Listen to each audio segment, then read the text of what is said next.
సిద్దిపేట జిల్లా హుస్నాబాద్ పట్టణంలో morning walk చేస్తూ వివిధ ప్రాంతాల్లో మంత్రి పొన్నం పర్యటించారు. పందిళ్ల నుండి ఎల్లమ్మ చెరువు వరకు పంట పోలల మధ్య గతంలో ఉన్న కాలువను పరిశీలించారు.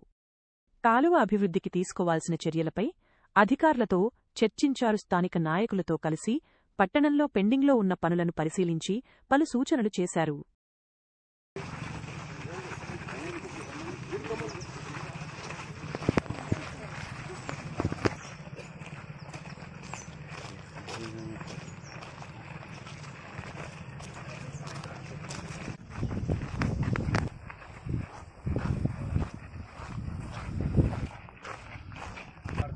కానీ కళ్ళల్లో పడితే కూడా డేంజర్.